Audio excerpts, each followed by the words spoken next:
Okay, thank you. So I think it's 10 o'clock. We'll get started. I'm Todd Byruther, and this is the State Building Code Council, the IBC, the International Building Code, and International Existing Building Code Technical Advisory Group meeting. As you might notice, Andrew is no longer. Andrew got termed out. If you're following the State Building Code Council, so I'm honored to step into this chair position. I'm on the State Building Code Council representing manufacturers. So I'll do my best as we move into the group 2 code changes. So Stoyan, I don't recall, do we take roll on these calls? Yes, we do. But before we take the roll, we have Roger and we have Tom. So if they can, spend 10-15 seconds to introduce themselves, their new technical advisory group members. And Roger is a new council member as well. Yeah, can you hear me? We can, Roger. Yes. Okay, I've been having some technical difficulties. So yes, my name is Roger Herring and I'm a principal at DCI Engineers, a structural engineer in the Seattle area. And I was appointed to the State Building Code Council in April, beginning of April. And obviously the building code is where I feel like my experience fits in. So I have volunteered to be on the building code tag. So welcome, and thank you for serving on this. You bet. And who is next, Stoyan? Tom. Tom, welcome. Yeah, it's Tom Xia. I've been technical director at DCI Engineers and been structural engineer for over 30 years. And I've been active in the national and local building code and standard process. So I agree to help Roger to be a member of code advisory, state code advisory member as structural engineer. Outstanding, thank you. So let's do the roll then. Todd Beyruter. Here. Roger Heringer. Here. You know my issues with the names, right? So be patient with me. Yeah. We have Charles Calvano. Yep. Welcome. Thanks. Sue Kaufman. Here. Okay. And we have Mark Sniffen, and Mark is the alternate. Mark, you're always welcome, although you can't vote on this one, but your opinion is always appreciated. Sean Karlstrom? No? Okay. Corey Thomas? I'm here. Welcome. Tom?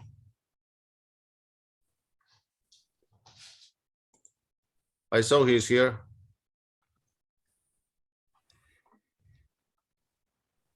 Tom? Which Tom? Well, Tom, that I can't say his last name. Yes, X, just like SH. Okay, sorry, I was trying to avoid it, but Yeah, that's. Yeah, I'm here. Chris Seaman.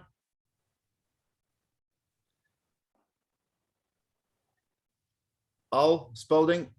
Here. Michael, excuse me, Michael Bart. I'm here. Welcome. Will Rodriguez. Okay, we have 1, 2, 3, 4, 5, 6, 7, 8, and Chris will be late a little bit, so we have a quorum. We can continue. And just to make a statement, I'm dealing with some health issues. So if I lose my voice in the middle of the meeting, in advance, please. I'm sorry about that, but Krista will take over if that thing happened. Okay. Mhm. Thank you, Stein. Okay, and still on agenda item 1, is there anyone anyone joining today that would like to be recognized? That would be an opportunity.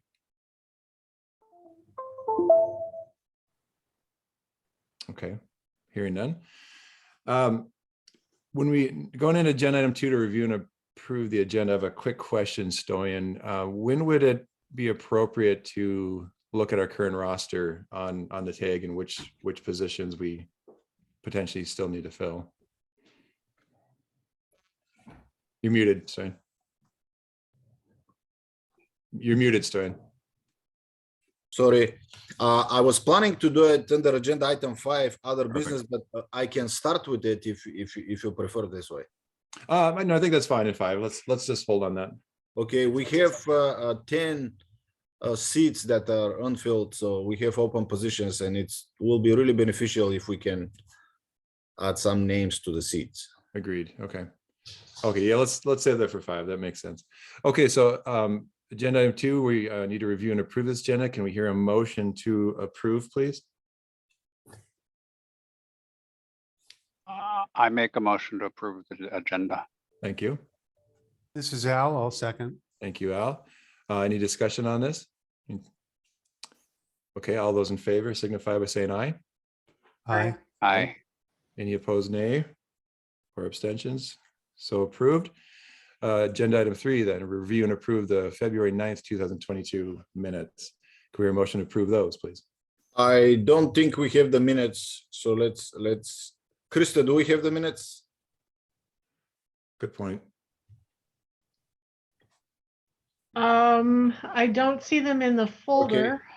Okay. Yeah, we we need to catch up with the minutes, and it's not only the building code. So as you know, we have 6 positions with 3 people, so we're catching up. No worries. We'll push that till next time. We'll have Thank the you. minutes for the next time. Okay, thank you. Okay, agenda item 4, then we'll review the 2021 building code changes. Yeah, Soren, are you going to introduce these? Yes, I Okay. will. Well, I will show the proposals, and I hope the proponents will be here because it's the best case scenario if they can introduce the proposals. Okay, outstanding. Thank you. Krista, can you let me share my screen? Thank you.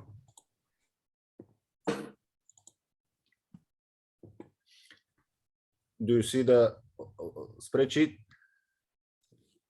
Yep. Okay, so the first 3 proposals, we don't need to discuss these proposals. They were discussed with group 1, and we didn't file them because they belong to group 2, the structural provisions. However, these proposals went through all steps and they were approved by the council. So we will just add them to the group 2 proposals that are up to discussion right now. Okay.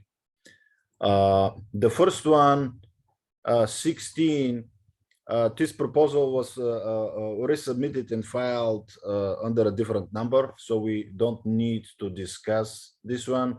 We can start with number 027, and I will show 027 on the screen. Can you see the proposal? Yep. Okay. Do we have the proponent here?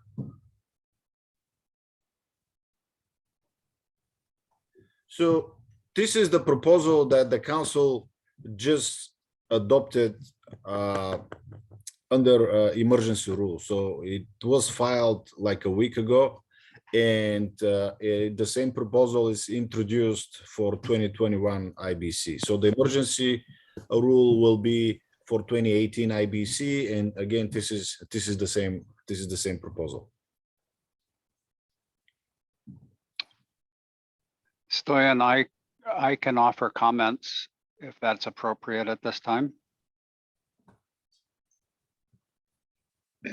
Absolutely. Go ahead, Roger. Okay. We did approve this in an emergency for the current code at our last meeting, and the summary of this is that it provides a simplified method for us to accommodate the seismic parameters for buildings. And I know that as I suggested at the last full building code council meeting, I strongly recommend a simplified method for us to accommodate, to figure out the seismic design parameters is very good for, for smaller projects. If we're doing a high-rise performance-based seismic design, we need to go further and do further studies. But the code has kind of pushed us to doing further, more in-depth geotechnical studies on all projects, and this kind of provides a simplified way. So I strongly support it, and again would remind everybody that we approved that in an emergency for the current code. So Yeah, Roger, I think that's a good summary, and I agree. And it was a very robust, both presentation and discussion. So I'm actually glad that we went through that process first at the council level, and now have the opportunity at the TAG to to review, but really pass through. Any questions on this one? If you want me to go to a specific section, let me know, and I will. I'll move it to the screen. Yeah, and of course, as we're going through these are obviously, can be lengthy. So I hope everyone's online reviewing the proposals and linking through as we're talking about them.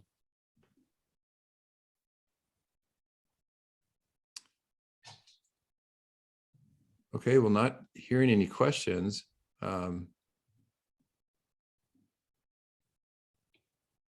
And again, this is an open meeting, and we tend to run tags, very open. So just please feel free to raise your hand on your virtual hand, and we'll recognize everyone who wants to speak. See, Todd, this is Al. Not hearing any conversation, but of course it could continue. I'd be willing to make a motion. Let's ask Stoyan, are we intending to take any action today? Yes, if the technical advisory group can recommend, approve as submitted, approve as modified, we can refer it to the standing committee and then to the council. Okay, and does everyone understand what Stoyan means? Referring this to the BFP, the Building, Fire, Plumbing Committee? That's the next step. Okay, well, go ahead, Al. Actually, Todd, well, you can make the motion, but I would like clarity on the steps. So if we approve it, it goes to another committee and then it goes to the full council. Yeah, let's do that. Stoyan, would you be willing to give an overview of our process just for anyone who's new or joining us today? Yes, and after the meeting, I will send you the summary of the process. I wasn't prepared to show it right now. I didn't know there will be a question, but so now is the time when the technical advisory groups, and again, these are open meetings, so members of the public are welcome to participate. These proposals will be discussed, modified if needed, rejected if needed. So the final vote would be, I'll back up a little bit. So it's always the best case scenario if we have consensus on that. But if we don't, a vote will be needed, and these proposals will be referred to the BFP committee, and the BFP committee is the second step.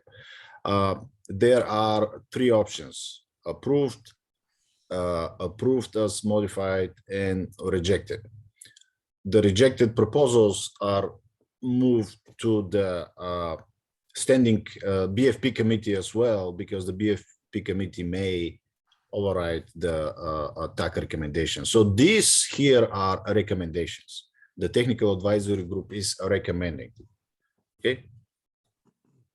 And again, I have a summary document that I will send to everybody, and it will describe the process in detail.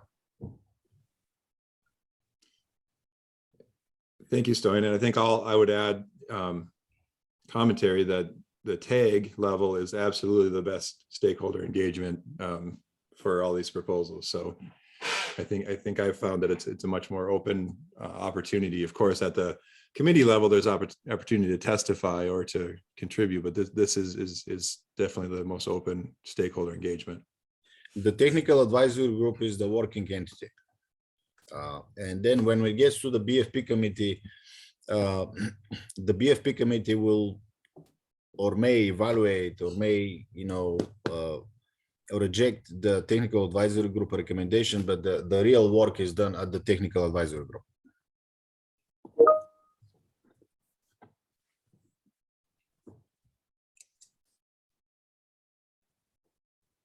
Okay, any other questions on the process? Is that helpful, Roger?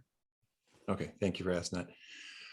Okay, back to this this proposal. Al, would you like to make your motion? I would, thank you. I'd like to make a motion that this proposal be accepted as submitted. I second it. Okay, thank you, Al and Roger. Now, any discussion on this proposal? Any proposed modifications? This is Mike Barth. I don't have any modifications.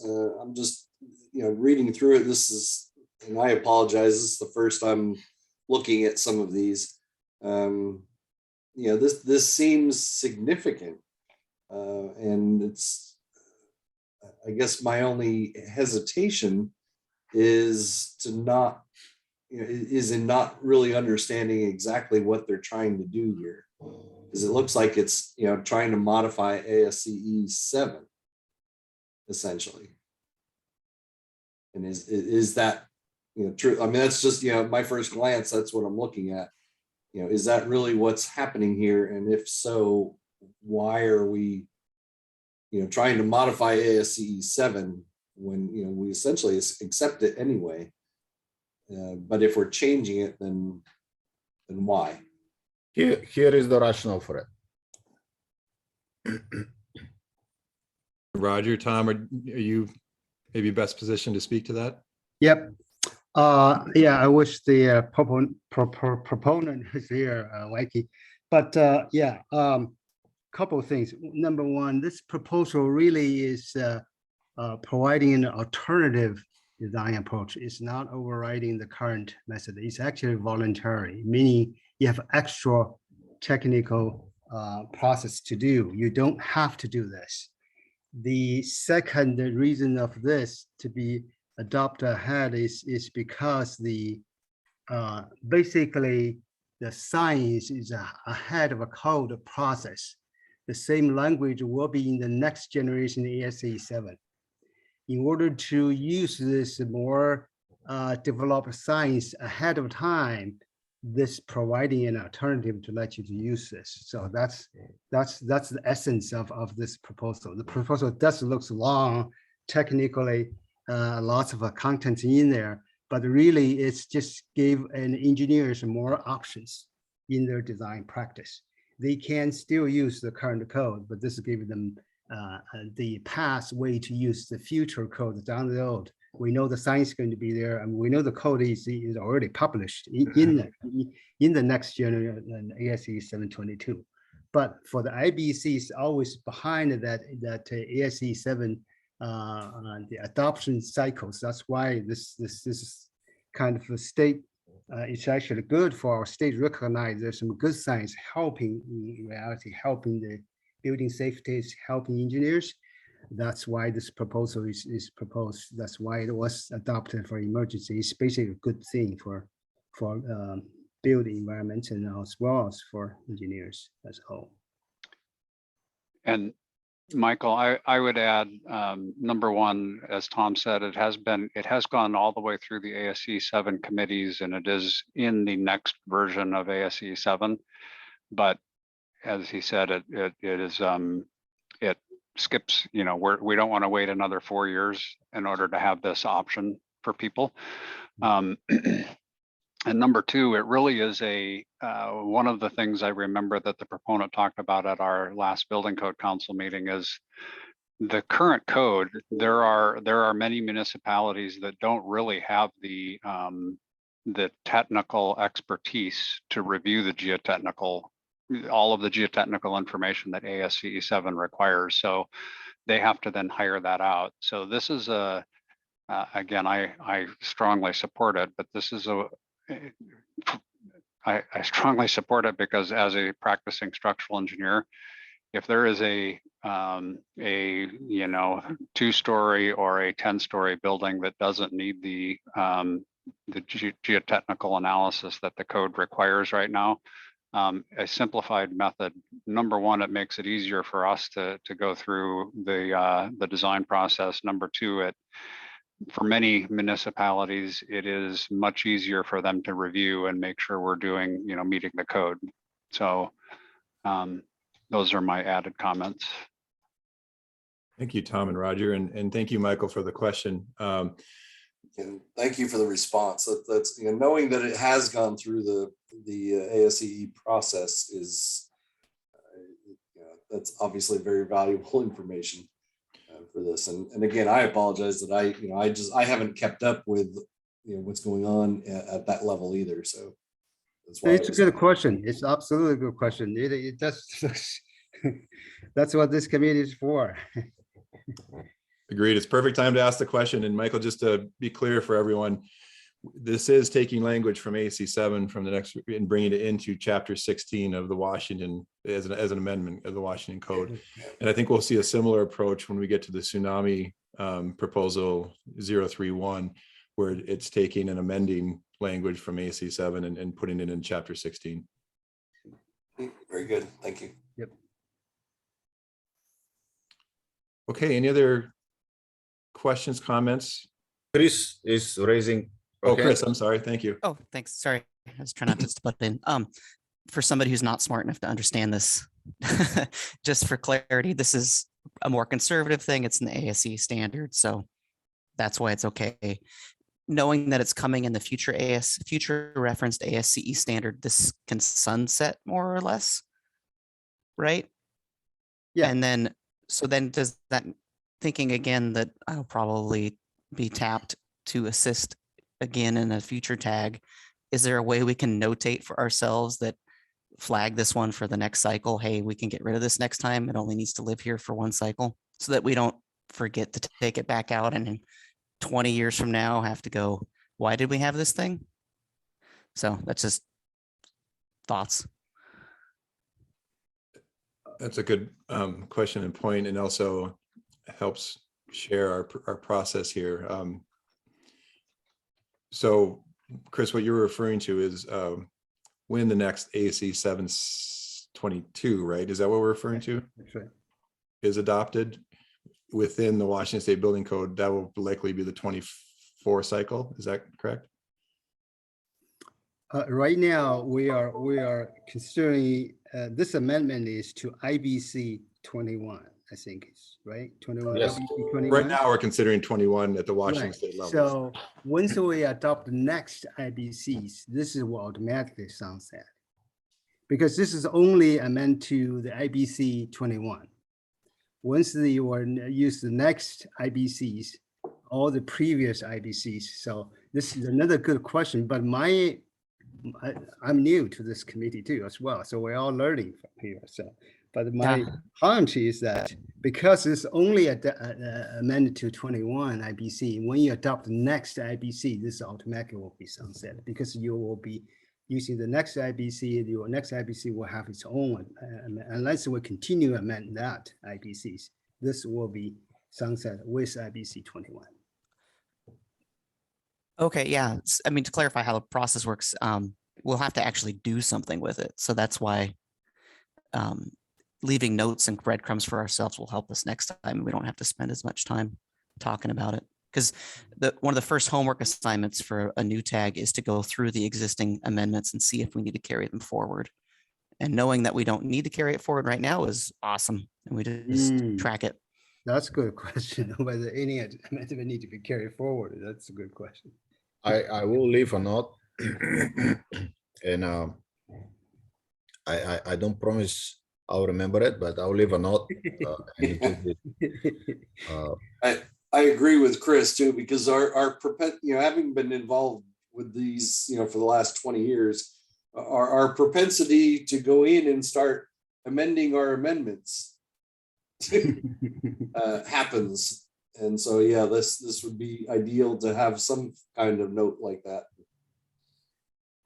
Yeah. And I have go ahead, Tom. So if IBC 24, if Washington State decide not to adopt ASCE 722, for example, then this amendment will be worth of carry forward. there are scenarios that this, yeah.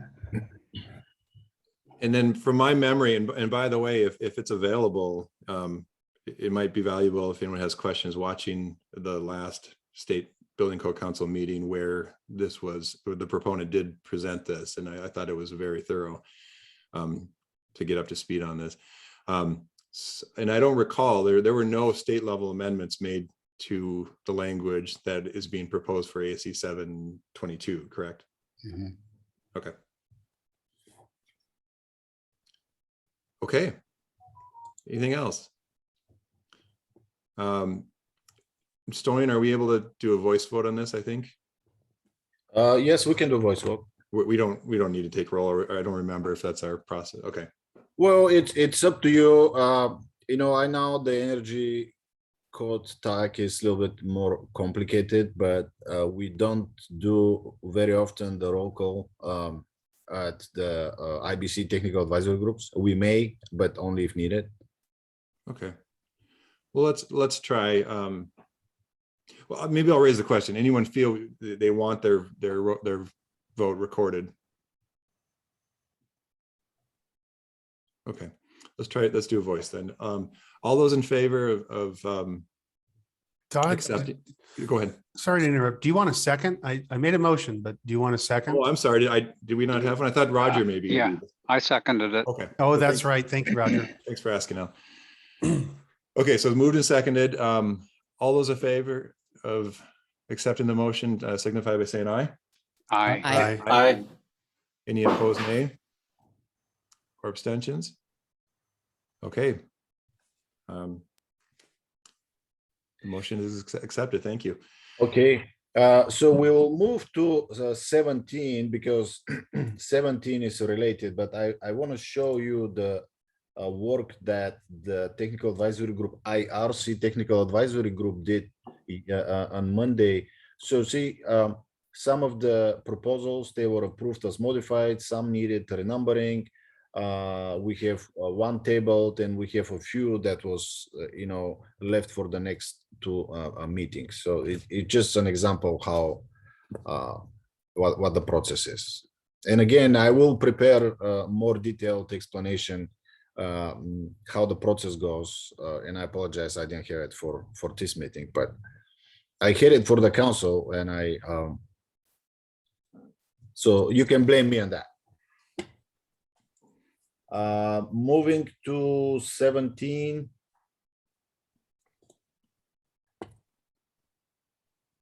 Again, 17 is somehow related. It's a modification to chapter 35, the reference standards, and it adds the supplements number 2 and number 3.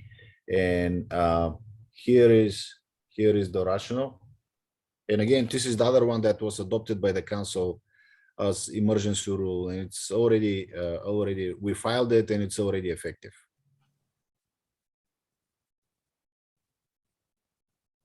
Yeah, this is adopt supplemental to ASC standard. This ASC 7 did to themselves. So we are just basically say following, unless we have strong objective to ASC 7's position, and then I think I recommend that we adopt them. Do you want to make that motion? Yes, I want to make that Okay. motion. Well, so moved. Second. Thank you, Chris. So everyone following that, supplement 2 and 3 were adopted in October 19th, 2021 and November 3rd, 2021. So that's why these are proposed. Any discussion? Okay, all those in favor. By the way, if anyone wants a roll call on any one of these, just please make that motion, and then I'll have to remember Robert's rules on. That we move and second that, right? If someone wants a roll call, and then Yes. okay, all those in favor signify by saying aye. Aye. Aye. Any opposed, nay? Or abstentions? Okay, the proposal is accepted. Next one is 28.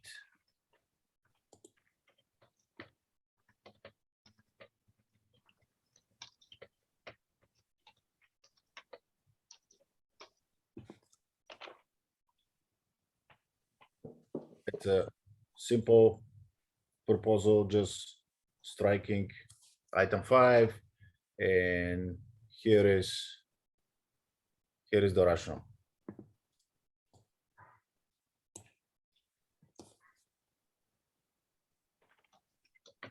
And Is Scott here of this meeting? Is this the first time present this proposal to this group? if you feel uncomfortable making a decision without the proponent, we can table it for the next time. I feel comfortable. I just don't know what the committee members. No, I do wish that the proponent to be here to give a little bit, explanation. It's much easier for people to understand than reading and lots of technical stuff. So You can blame me again because we coordinated with the proponent for a week when I was filing the emergency rule, and I thought he knew about the technical advisory group meeting, so I didn't invite him specifically. oh, And that's is this adopted by the emergency rule already? no. This is proposed for 2021 only. Okay. Yeah, I'm familiar with this issue. It's basically it's a redundant omega factors we use for determining seismic loads. In IBC, it's specified to use omega factor 2.5. But because the IBC 2021 will adopt the ACI, which is concrete standard 19, that in 19 it's also again use omega factors. So it basically uses factors you double use it. If you don't strike it out, you will use it twice. That's not the intent of either the IBC code or the standard, but that is the fact right now. It's been specified here. Then in the IBC, it's also specified in ACI, that's concrete code. So that's the issue. That's why the recommendation is to amend the IBC code, because we don't amend ACIs.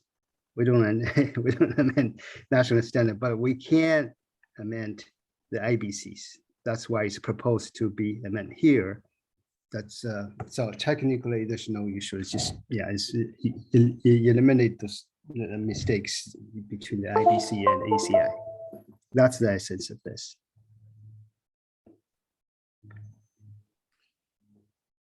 Just proposal. Thank you, Tom. And for everyone, as we go through this process in this cycle, just be aware there are lots of checkpoints. So if we do move something, so as Stoyan mentioned, we can table it if we feel we want more information and want the proponent to come to the next session and give us more information. Right. Or if we do move it forward, there's an opportunity for anyone to testify to the BFP to also, perhaps, and the BFP can make a decision, push it back down to the tag for more discussion and modification. So, we have a schedule, but we have lots of opportunities to review it. So if I understand this correctly, so this is removing a Washington amendment, or this is No, redundancy, you're saying in the actual IBC that this is striking out the one line in IBC that require to use omega factor. You can see at this striking line at the very end, this is basically require you to use omega factor for concrete shear walls. And but same requirement exists in the ACI. That's why when you scroll down, yeah, further down here. Yeah, see, you see the same omega factors used in this formulas that determine shear walls, even though this is called omega sub V, the other one is omega, but it's the same omega factor. That's where this factor's been used twice. That was not the intent to be used twice. It's actually a perfect example of why we need to leave ourselves the breadcrumb trail.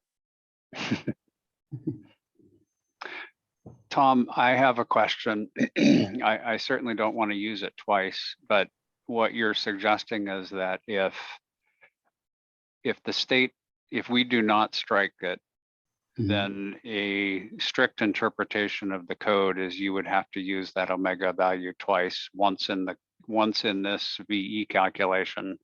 Mhm. And then the IBC would say you have to use the omega again Yeah. when you're calculating shear. That's the base shear. This is, yeah. Yeah. Yeah. The VE is the base shear, and then they're Yeah. saying the IBC language that we're crossing out says as you're designing shear in a concrete shear wall, you need to factor it up again. Yeah. Okay. Okay, and just to be clear here, we are striking a Washington amendment, not, No, we're That's- striking an IBC. We're striking an IBC language. I think, yeah, we're doing amendment to strike out one sentence in the IBC 21. okay, because I'm looking right now at our online on our Washington code, and it's in red, because so these are amendments to the ASC 1613.4 is what we're looking at, right? Are we, do we have the IBC 21 already? But we are. No. Here Yeah, is, right. here is the amendment in the WAC. Item 5 is here. And that is an amendment, right, Stoyan?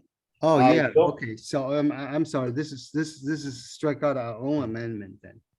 It's striking out a Washington amendment because you're putting ASC 7 language into I chapter see. 16. Is You're my- right. my You're reading? you're right. That's my Todd, question. You're right. You're right. You're Okay. right. Let's check, give me a second. Let's check the 2021 code.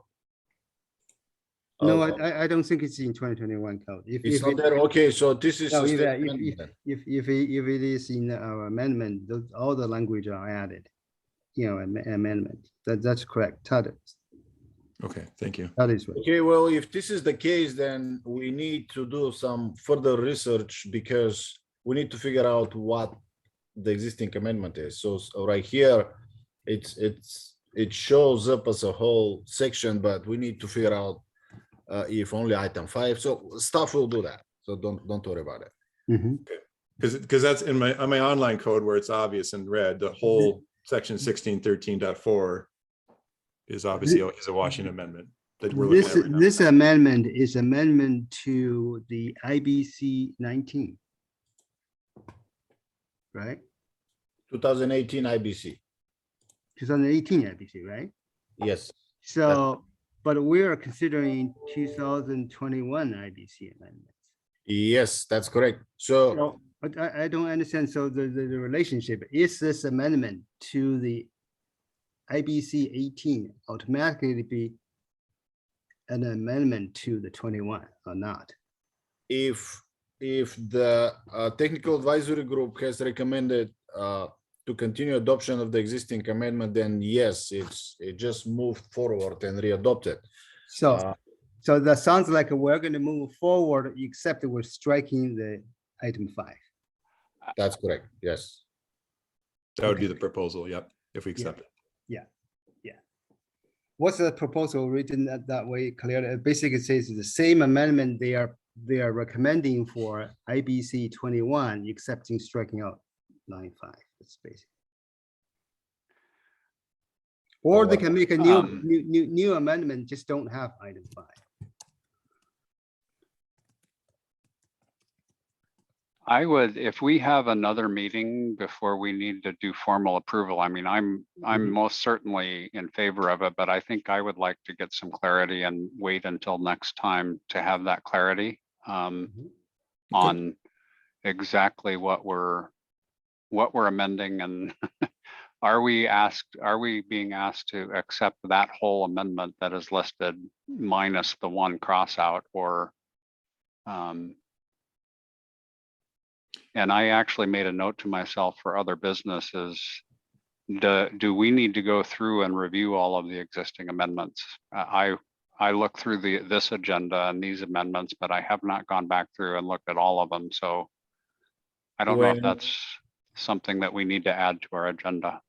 when you go, give me a second, I'll show you. Do you see the website?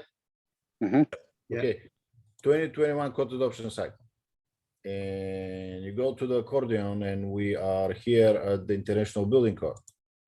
And right here, we have reports on existing amendments and significant changes. So when you click on existing amendments, here is the report with TAC recommendations. So section 16.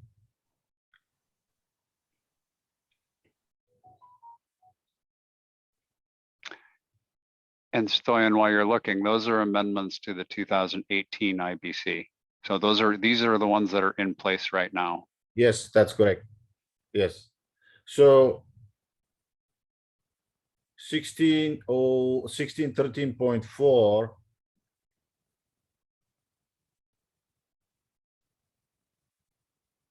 It's okay.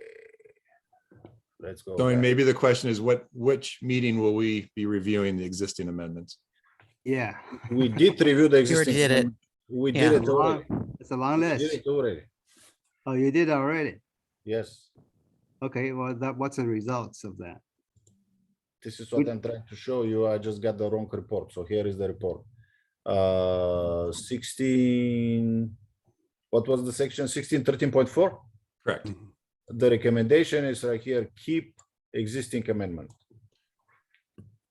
So Tom, that was a process we went through, I forget what month last year, but So the technical advisory group recommended keep existing amendment, but at that time there wasn't any proposal yet. So now we have a new proposal. So the new proposal will be introduced, and keep existing amendment will become keep existing amendment as modified. Yeah, Staff will reevaluate that when we are filing when we are preparing the documents. And we always, if we have an opinion that the technical advisory group or the council needs to make change the decision, then we'll introduce it back to the technical advisory group. So for now, the recommendation is delete item 5. This is part of an existing amendment, and again, staff will put it together.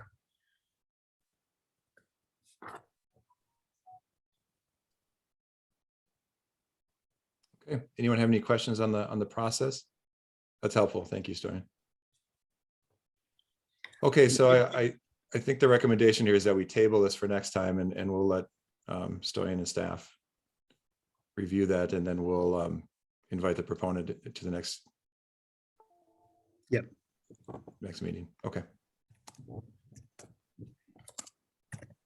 Okay, Okay. thank you. 9, 10, 11, 2.5. Somebody wants to say something, or I think that's Krista, was it? Krista?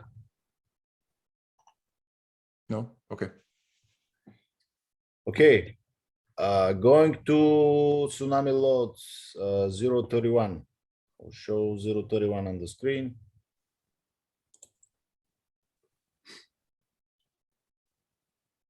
And I don't know if we have the proponent here. Kale, are you on?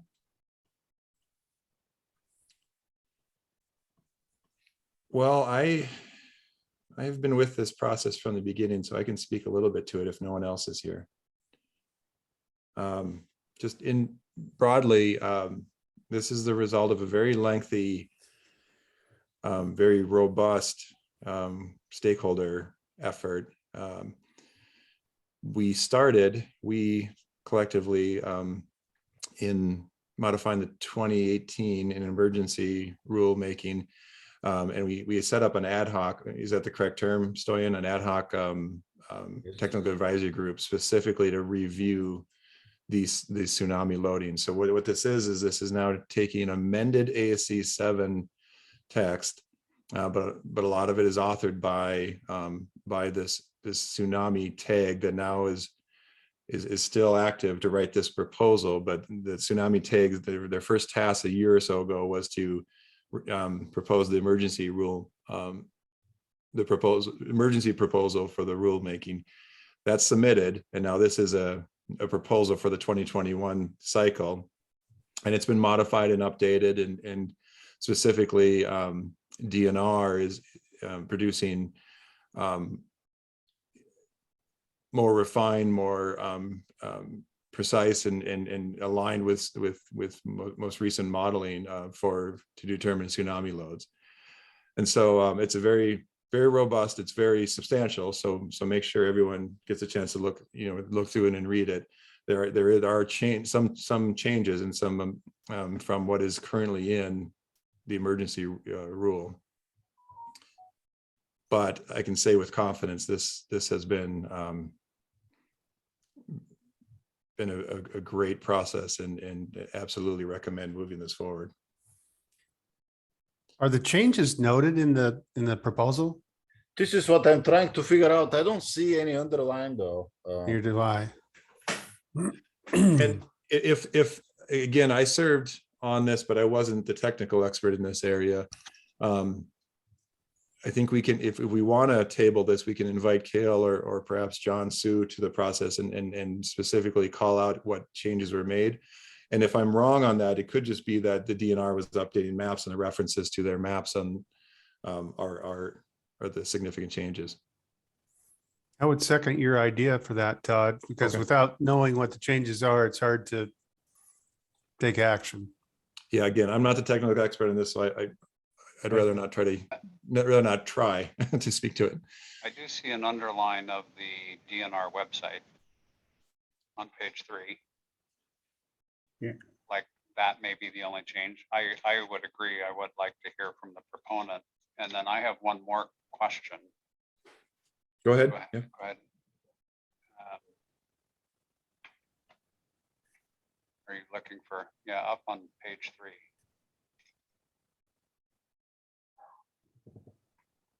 There's the, and I don't know if that's an underline.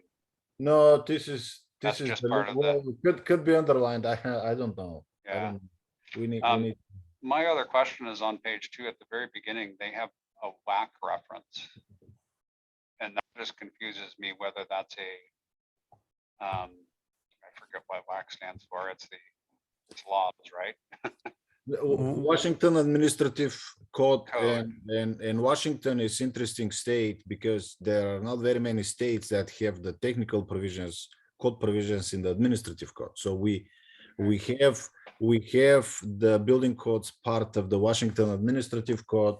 When you see 5150, this is the International Building Code, and 5151 is International Residential Code. So this is how the language appears in WAC, what is filed, what is adopted. And so we're in this case, I'm just confused whether we're adopting a WAC rule or adopting, I see it up there. So that's administrative, you're saying, Stoyan? Washington Administrative Code, yes, here is the section tsunami law. Okay. So here is what is currently adopted, and let's see where is the underline here. The underline here is okay. Washington tsunami design zone map. Okay.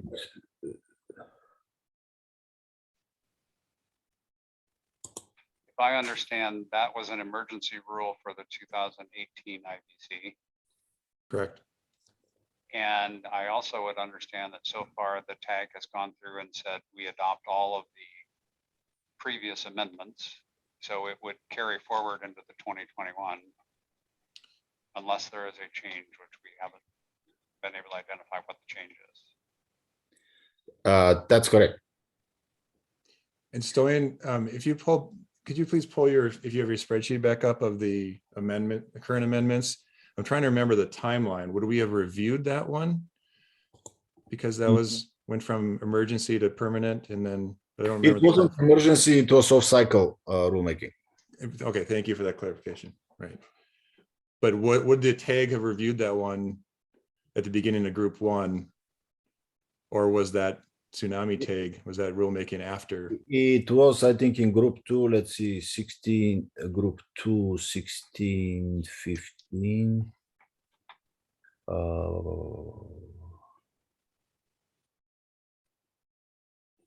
Nah.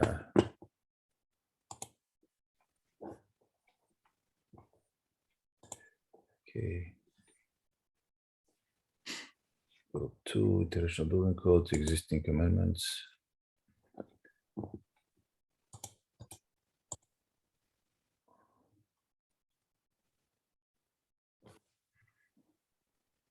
It's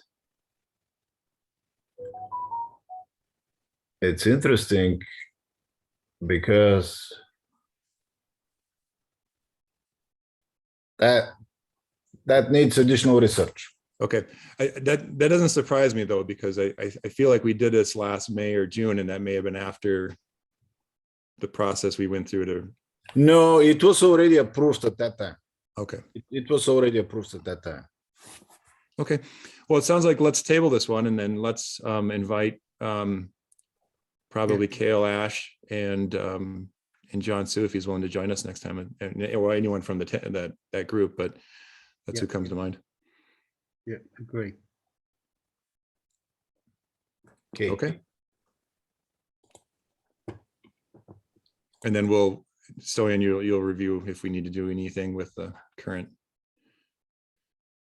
with the existing amendment. Yes. Thank you.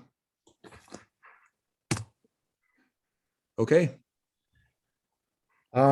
Next one, 094, section 160310. Let's find 094.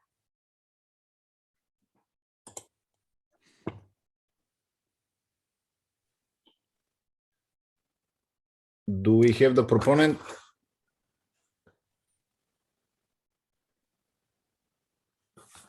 I guess we don't.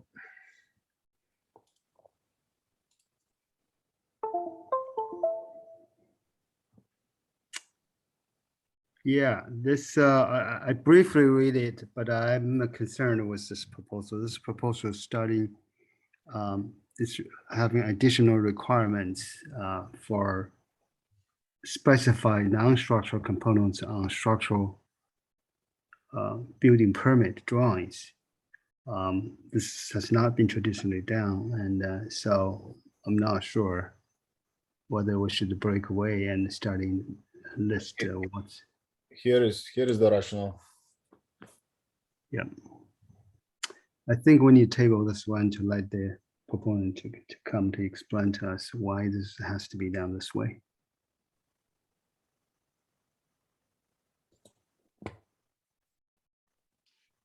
Okay, I think that's a good suggestion. Tom, can you speak a little bit more to your concern? I'm just curious.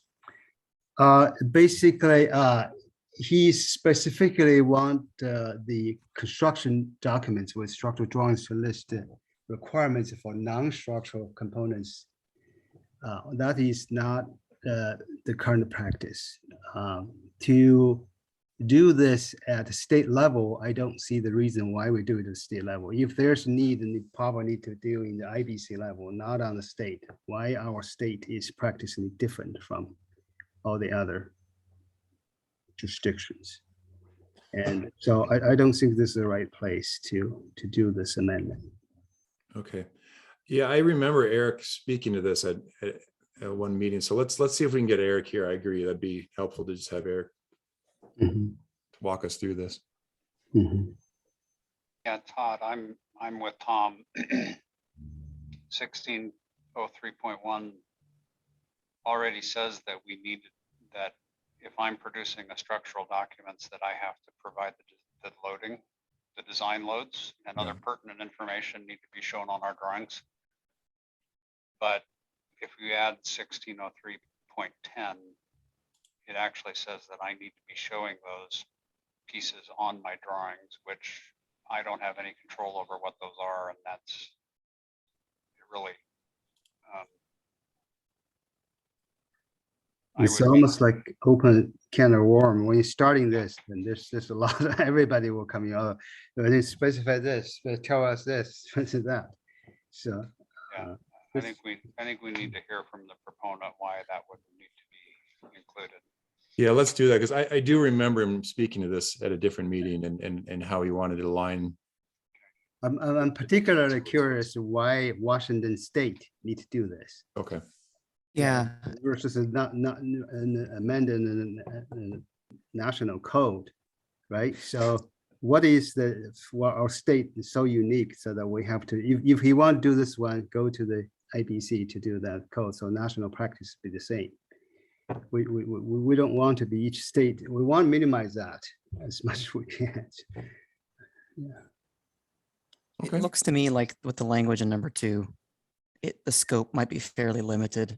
I think that 1705.13.4, is that the one that we amended to say only in risk category 4 buildings? But anyways, the proponent can probably help, but I think that the actual scope may be pretty limited that it would apply to. okay. Well, sounds like we have agreement. Yep.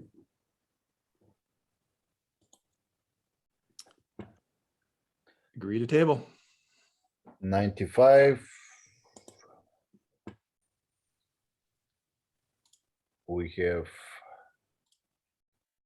Do we have the proponent? Good morning. This is Webley Bowles from New Buildings Institute. Welcome, Webley. Thank you. Would you just like me to introduce this? Yes. Please. Yeah. All right. So this code change proposal adds a new section to address greenhouse gas emissions in structural steel and reinforcing bar. And it's aligned with Washington's state goals to reduce GHG emissions, greenhouse gas emissions, since steel is one of the most widely used materials in commercial construction. In the US, steel actually makes up 2% of the US greenhouse gas emissions. So this proposal offers 2 main paths of compliance. So we have definitions here to support those. The projects can procure structural steel from plants that purchase off-site renewables or that are enrolled in the US EPA Green Power Partner Program. And both of those are aligned with reducing energy consumption, and that's often where the majority of emissions from these steel products are. The second and probably more common path of compliance would be for 75% of a project's steel to meet a specific global warming potential target. And that's using a environmental product declaration, which is a common documentation called an EPD. So the reason that we're addressing this within IBC is that IBC has been used to address the materials for design and construction. These materials make up our built environment, and they preserve the public health and safety. And so this is the reason why we're looking at this for the IBC. So this proposal expands the chapters to further safeguard the public from the hazards associated with the creation of building materials. And it aligns with the state 2021 energy strategy to reduce both operational and embodied carbon. I can go on, but I'll leave it there. Happy to answer any questions. Yeah, thank you. Yes. Would anyone like to ask any questions? Sure, Todd. This is Chris. I don't have questions necessarily on the merit of the amendment, the proposal, but the process and appropriateness, placing it in the building code. I didn't see that any fiscal impact was filled out. I would expect that the materials purchased from a company being a good steward would be more costly to produce. There's definitely an impact to the enforcing agency. If an agency is asked to enforce another thing and collect another document, that's time spent. And without funding to help us spend that time and enforce what gets added, it becomes a real challenge. But those are kind of just my thoughts. I don't know if this is the appropriate place for it to live, because we're talking about a product being purchased We don't have anything else like this in the code. We just say you have to meet these standards for like strength of material kind of things, but we don't have anything else in the building code about green building standards. Jurisdictions do locally, but not anything from the state. I don't think other outside of the energy code. The energy code, we have plenty of standards about emissions and things, but within the building code itself, we have nothing like this, I'm pretty sure. Can I I don't know if comment on that was more of a statement than a question, but like, I don't know if you can kind of pull from that some sense of something. Yeah, so I do want to note that the residential code does have some embodied carbon targets within that code. And the reason that it is because the energy code's not the appropriate place for it. Energy code is about showing energy savings, and embodied carbon does not show energy savings. It specifically addresses the greenhouse gas emissions, which is a life safety issue. So this is why we see that IBC is the appropriate place for it. In terms of cost, there have been a couple of studies specifically from RMI that have shown that there is a zero cost. It's just a matter of a specification. From the manufacturer's side, it's often, if there is a cost, it is pretty minor in that it doesn't make it down to the individual project because it's spread out across multiple projects. So acquiring an EPD, for example, there is a cost to that to the manufacturer, but at the project level, we have not seen studies that shown that there is an additional cost for steel. Okay. Let's go Mark, and then Patrick, then Roger, please. My concern as a building official is that how would we recognize any different looking reinforcement? I mean, we can look at the grade because they're stamped. So is this something that would be labeled from the specific manufacturers, and we'd have to track what manufacturers and what bar we're looking for, and this would increase my inspector's time, it seems like, quite a bit, if we have to look at each and every type of bar. I mean, how do we confirm, how do they label and list these, and how do we inspect for them would be my question. So as a proponent, I'm not going to exactly say how this would be implemented, but I can propose, and as an architect, I can imagine how I would go about doing this. At permit, I would provide a list of the steel products and show within the specifications that we have specific requirements that the contractor must meet. And at time of occupancy, the environmental product declarations, which would be the paperwork associated with it. So by looking at the product is not any different. It would be based on the paperwork that's being presented with those environmental product declarations. But the actual physical identification of the rebar, you can show me a piece of paper and say, yeah, that rebar came from this place, but how do I verify that that's actually what's being installed? It kind of reminds me of labeling organic versus inorganic on food products. But it'd be the identification of the rebar. We would have to probably have a unique identifier on each bar from each manufacturer to assure that that's actually what's being placed in the job site. So the environmental product declarations are third-party reviewed documents that show that chain of custody. So as far as we can really know that anything was actually purchased and installed on a construction site based on what contractor has from receipts and additional paperwork, that's kind of the best that we can do. And as you mentioned with organic versus non-organic, there are third-party certifications in place for that. And just counterpoint, so you're saying there would be no additional costs, but yet the third-party certification would come from the manufacturer? Correct. What the studies have shown at this point is that the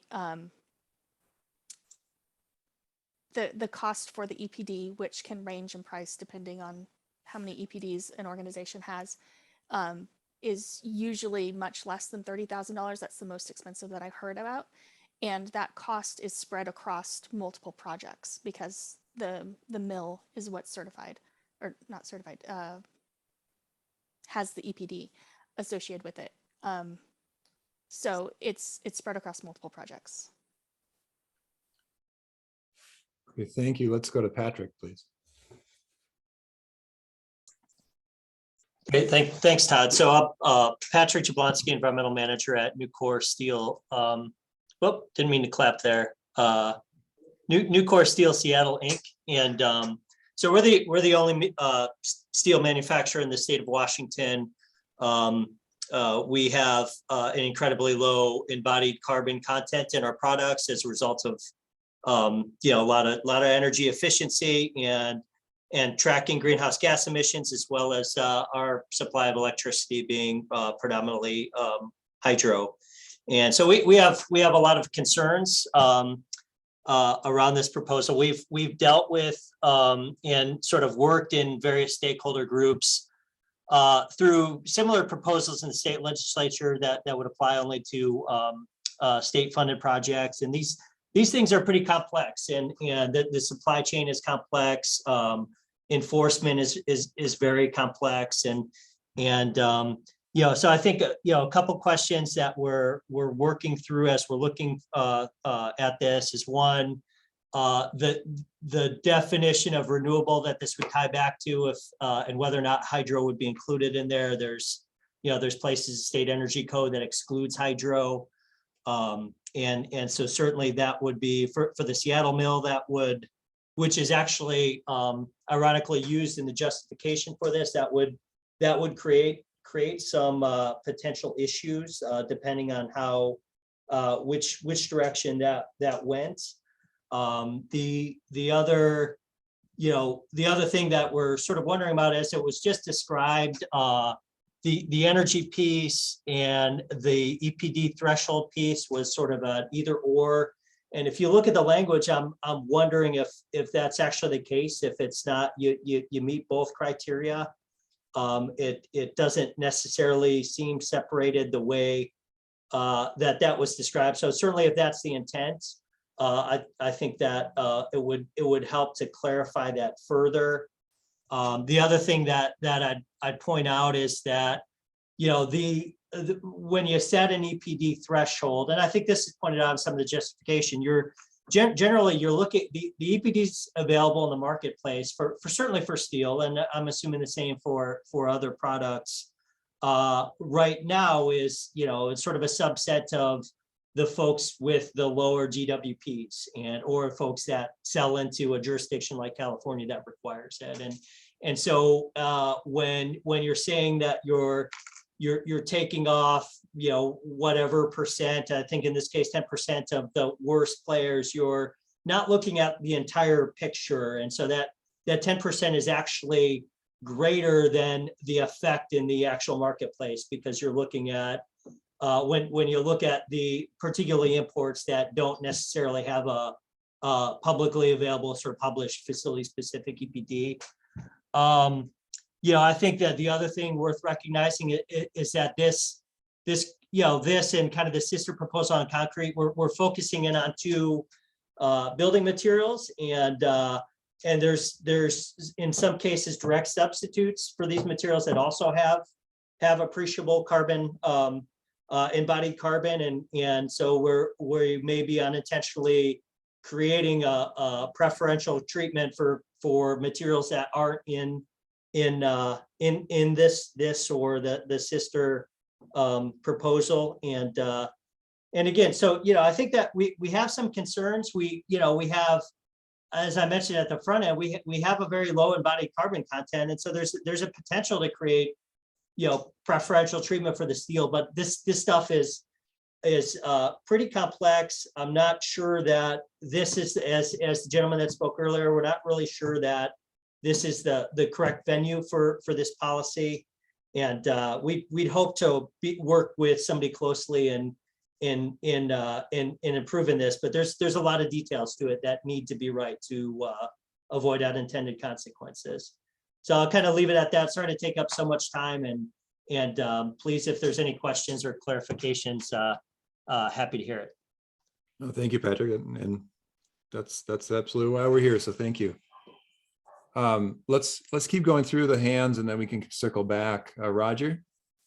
Yeah, I've got a number of comments and some questions that I can get to now or later. First off, whether it's the right place. You know, we're talking about material specifications. We already are required to specify yield strength of structural steel and rebar. I know that there is a grade stamp on rebar, there's not on structural steel. So we are already counting on documentation from the suppliers that the document that gets delivered is, you know, meets the criteria, not only strength, but ductility and a whole bunch of other things that are required. So I definitely think if this is a good thing, that the building code is the right place for it to be. I think that my first thought on it is it's a direction that we need to go. I know as a structural engineer, if I am trying to consider the embodied carbon of various systems or even various, you know, structural steel, you know, this is the steel's proposal, but the sister proposal about concrete strengths or different concrete mixes. If I have the information in front of me, which I believe is the EPD, which this is suggesting, I can then consider this EPD as to whether it's, you know, use product A or product B. I think the comment, you know, by Patrick, I'm aware that Nucor is doing a lot to reduce their embodied carbon. The only information I have from them is the information that they provided, and I trust that their information is true, but I don't know, when I'm comparing it to another supplier, I'm unclear as to how much of a savings it is. And so what I believe this really is, this proposal is meant to do, is to produce a nutritional label, if you can, on the steel or the concrete for the sister proposal. And, you know, the cost that I see for the, I know there's somewhere in here, there is a specification of this is the type of EPD that you shall use. So it is a standard EPD that is produced for one plant or one type of steel, one piece of rebar, grade 65 rebar out of, or grade 60 rebar out of this plant. Here's the EPD for it. So I don't think that it is an onerous ask of the suppliers to be able to produce that.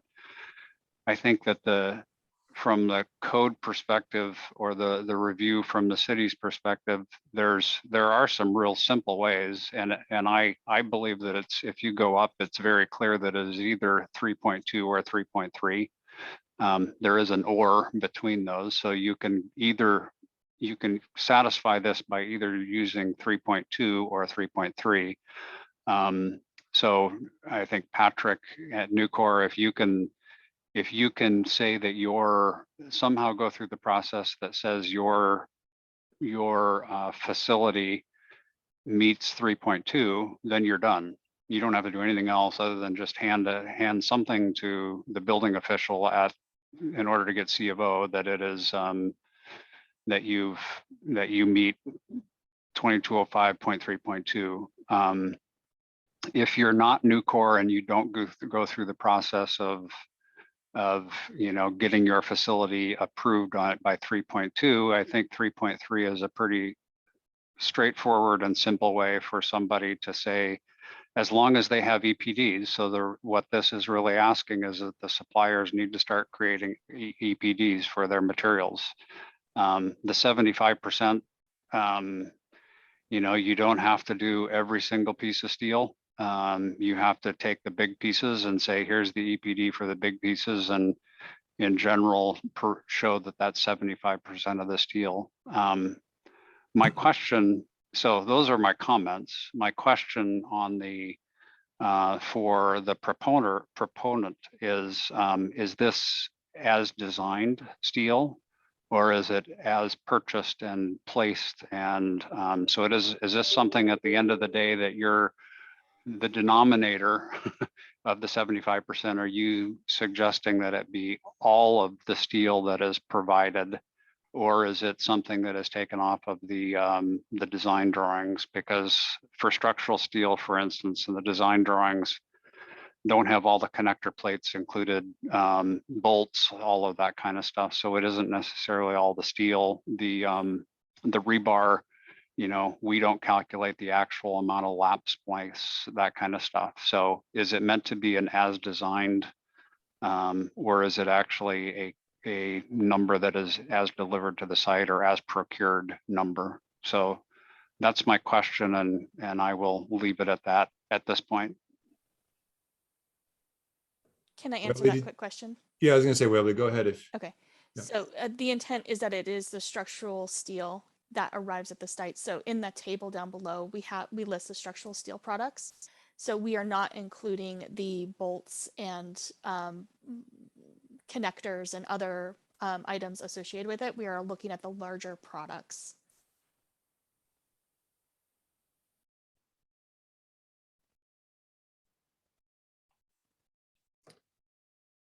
Okay, thank you, Webley. Let's go to, I'm sorry, I see JP Carden. Yeah, hi. Thanks for your time. I'm JP Carden. I'm a Codes and Standards Engineer with the American Iron and Steel Institute.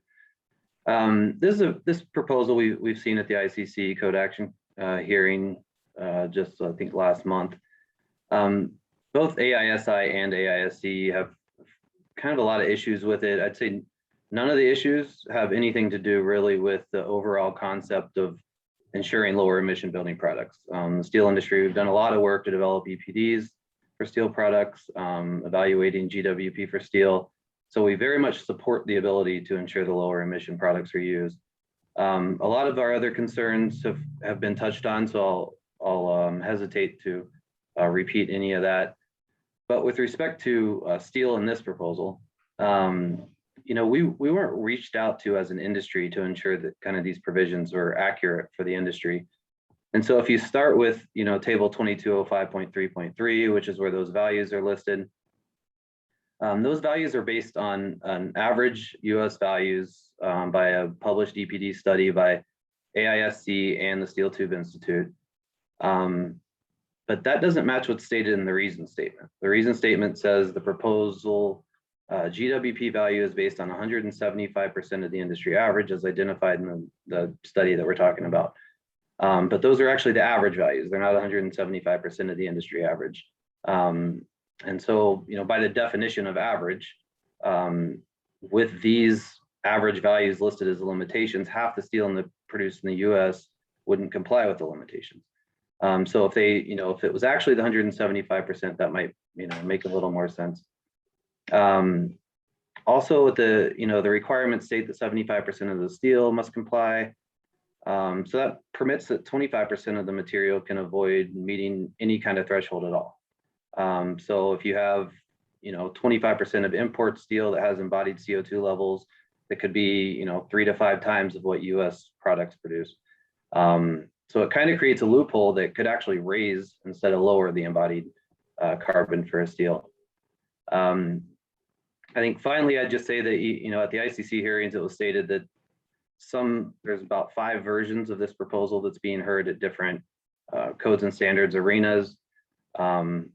We've actually reached out to the proponent after the ICC hearings because we'd very much like to be part of the process to just ensure that the values are correct and see if we can collaborate on these provisions. But with that many different versions and without input from the industry, I'd just say it's a little premature to put it in a national or a state building code. So I'll just leave it at that for now and let you discuss. Thank you. Thank you, JP. Andrea. Hi, thank you. This is Andrew from the Building Industry Association of Washington. I just wanted to voice our concern that an adoption of this code proposal would be a direct violation of RCW 19.27.020 subsection 4, as it creates an unwarranted preferential treatment to a type or class of material or product. So for that reason, we would urge a no vote on this proposal. Thank you. Andrea, can you cite that RCW again, please? Yes, it's RCW 19.27.020. Thank you. Okay, thank you. Let's go to Sue, please. Yeah, thank you. I guess I have, if we were to include something like this in the code, I think it would need to be some sort of a special inspection process, because I don't really, it would need to be some sort of special inspection. And we rely a lot on WABO approved special inspectors. So I think, some sort of coordination with a special inspection. So the jurisdiction is not having to manage, figuring out whether that 75% level was met.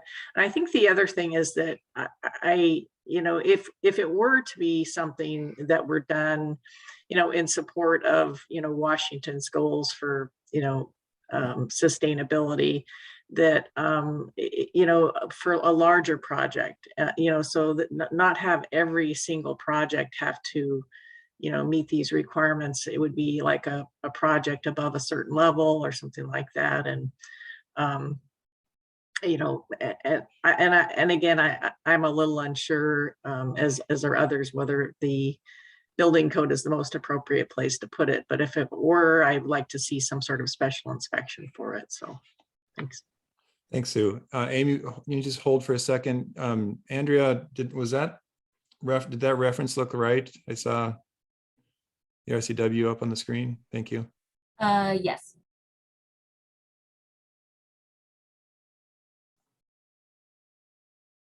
Okay.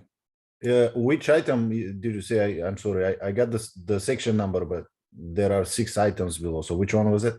Subsection 4. Subsection 4. Okay, right, this one.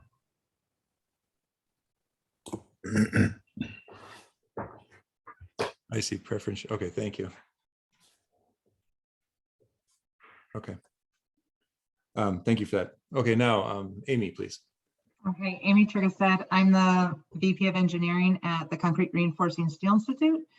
And a lot of my concerns are aligned with when Pat Jablonski and JP Garden were talking.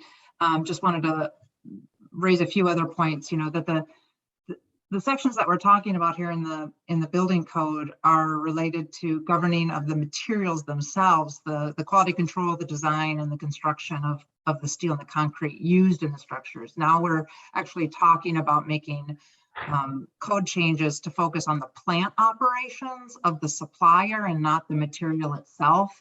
So it doesn't, our concern is that this type of goal, which is, although it's a good goal, isn't really belonging into the IBC. So, and what this can do, and talking with previous some of the previous discussions that we had here, that it could raise preferential treatment for not only a particular material, but also for a particular supplier, because that product supplier selection is potentially being put into the design phase and not in the procurement phase where it belongs.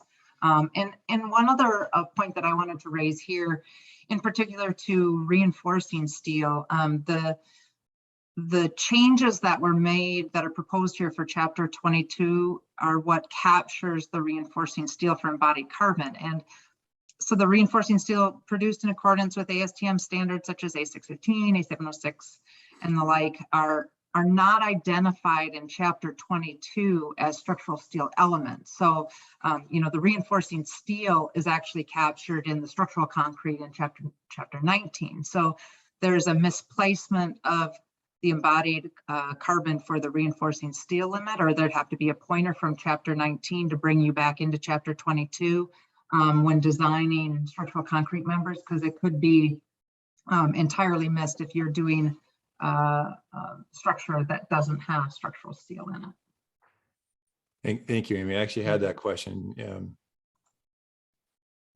Back to Webley. You want to speak to that? And that was my question of why would it be in the table in 22? Is it more appropriate in 19? Yeah, we felt that it was more appropriate in 22 because of the way that 19 was written. If you want to pull it up, it didn't seem like there was a clear place for including it. But we don't see any issues with including it in both locations if that seems like an appropriate path to move forward. Todd, do you mind if I speak to a couple other comments that were mentioned? No, go ahead, please. Okay, I wanted to note that it's been mentioned that there's a couple different versions of this, and it's pretty common for most code language to have multiple versions. Things are in flux until they are final. We could say that this proposal that's in front of you is also in flux. Just on Monday, we had a great conversation with AISC at the national level to talk through different code proposals that we're working on, as well as what we're working on at ASHRAE 189. And so at ASHRAE 189.1, we have been engaging with different industry professionals and kind of understanding how to move forward with embodied carbon. So we've been talking to a lot of different people about this, and until things are final, they're in flux. But generally, the approach that most of these proposals is taking is looking at EPDs, the environmental product declarations, and global warming potential of different products. The last thing I wanted to mention about the preferential treatment is that because the GHG emissions associated with materials is not the only material or the only component that's addressed when designing a system, we don't see that it is providing preferential treatment. I understand how others might see it that way, but I just wanted to note that GHG emissions from materials is one of many, many different design considerations. Thank you. Thank you, Webley. And I think I'm looking at both proposals together, so we can probably also, in context, maybe introduce the concrete one and continue this discussion. Webley, I think I have a lot of homework on this as the manufacturing representative on the State Building Code Council, so I'll do my best. A couple questions I have is, can you speak a little bit? You're representing New Buildings Institute. Can you speak a little bit about the other co-proponents, the CLF and RMI, and what their involvement was on writing this proposal? Yeah, so we have New Buildings Institute has been engaging with many of our partners across this, including those I mentioned at the ASHRAE committee, which RMI is also a member of. So RMI is Rocky Mountain Institute. I think they just go by RMI now. And then Carbon Leadership Forum is the other organization that is a co-proponent on this proposal. And they've reviewed this. CLF, Carbon Leadership Forum specifically, has been working a lot at the state level. And so they want to make sure that the work that we are doing at the code level is in line and not in opposition as to what's happening statewide with legislative proposals around embodied carbon and GHG emissions. Okay, thank you. And that's my next question is, I know and probably many people on the tag and the stakeholders here want to better understand how this is grounded into current state policy and or legislative mandate. And there is a section, obviously, in each one of these proposals talking about that. The sentence, if we can scroll down, please, in the proposal to, I don't know what page it is, but where it says align state policy. It does reference, like in that last sentence on that page. Here, I think you have to go down a little further. I'm sorry. aligned state policy right here. Yeah, there you go. So that last sentence there, additionally in 2021, the Washington legislature funded 2 provisos to support the creation of a buy clean, buy fair reporting database. So I was familiar when that was introduced in committee. I don't remember what the actual legislative action was there. You're saying that there was provisos to create the database. What was there actual policy passed? There's policy in development at this point. So this provision has passed to develop this database. And I can also say that I am not the right person. I would like to invite Carbon Leadership Forum to the discussion to be able to talk about the policy because, you know, it changes day by day. Yeah. So No, I think that's was going to be my next question or recommendation is it appropriate to invite perhaps Kate Simon? Thank you. or someone from CFL to come and speak to that legislative side of it also. I think that's going to be pretty important for this group to understand. yeah, happy to make that connection. Anyone else want to speak on the legislative mandate side of this?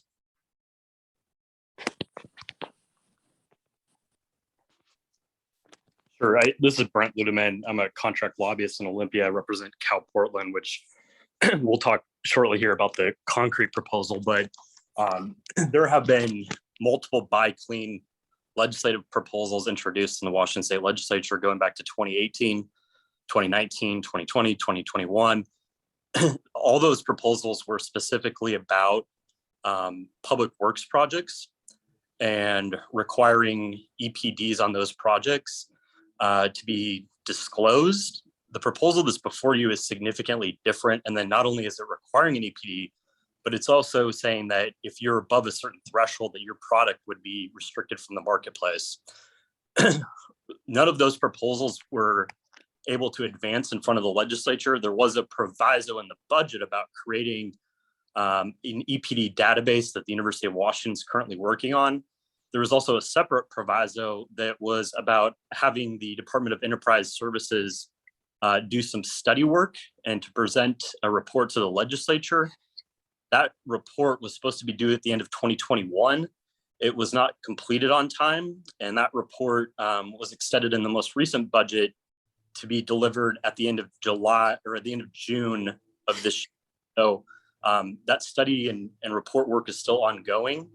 For that reason alone, I think we would submit that this proposal is premature, but we can get, obviously we'll dive more into the details of the concrete piece of it. But from a legislative standpoint, the legislature has looked at a number of these proposals that are far less onerous than what's before you and has decided not to act.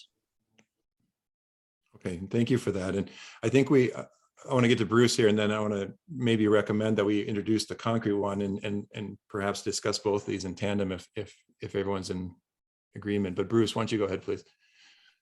Yes, thank you, Todd. Yeah, supporting what Brent just said, we were actively involved in the last 4 or 5 sessions on procurement bills that have been advanced by others in the legislature.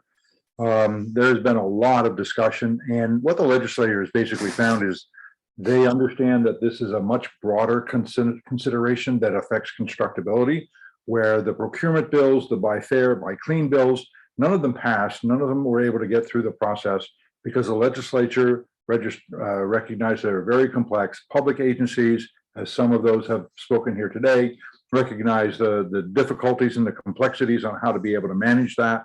And as Brett mentioned, we do have, and the legislature did recommend to hear from the construction industry specifically on our recommendations on how we would, as an industry, construction industry, would advance EPDs and emission reduction objectives for public works construction, but could be expanded to other construction over time. But their focus has been on public work. So legislature's pretty clearly spoken that procurement policies are not the process they're interested in at this time. Thank you, Bruce. Thank you, sir. Okay, anyone opposed to us introducing the next proposal so that we can discuss both together? Okay, let's do that, Stoyan, please.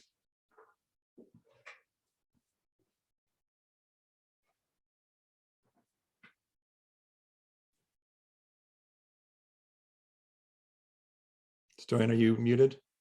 Well, here is the proposal, but I'm not sure I can introduce it. Okay. I just meant let's consider this proposal, and thank you for bringing it up. Is the proponent? Webley, it's you again. Would you like to speak to this? Yeah, happy to introduce it. So this code change proposal addresses the GHG emissions associated with concrete materials. So we're going to be talking about both of these. I'm not I brought up some points before that I don't think I need to bring up again because they're related to embodied carbon and the GHG emissions, public health aspects, etc. So this this proposal requires that concrete mixes, except for precast concrete, those where no concrete providers have an EPD within 100 miles, meet specific global warming potential limits and document that through an environmental product declaration, that EPD. It was mentioned previously that all concrete has to comply, and that's not necessarily the case. There is an exception in here allowing for an equation using a weighted average. So it doesn't necessarily take all manufacturers out of the marketplace if they don't comply. There are ways to comply. And since this is a code change code, it goes into effect in multiple years. So it provides the industry time to get up to speed and to change that. Want to note that the industry has already started to adapt this type of regulation. I'm sure that we'll hear that from people that will speak. The Global Cement and Concrete Association put forth a goal of reducing emissions by 50% by 2030 and reaching net zero by 2050. And it was mentioned before that the Buy Clean policies introduced had very similar components in it. So we also had a recent announcement from GSA, General Services Administration, which is the country's largest landlord, and they are purchasing materials like concrete in bulk because of the infrastructure bill.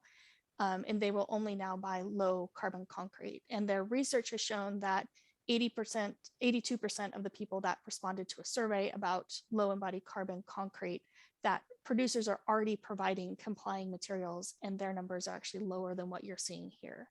So adopting this code change proposal will require some concrete suppliers to improve their mixes for the sake of addressing the state's GHG emissions. Okay, thank you, Webley. Bruce, you still have your hand up. Did you want to address this one specifically, or is that left over? Okay. Sorry, no, I can bring it down at any time and continue the discussion, but yes, I'll have comments in a bit. Okay, well, whenever you're ready, we'll just go in order with hands. So. Oh, all right, thank you. Let me get back to my comments.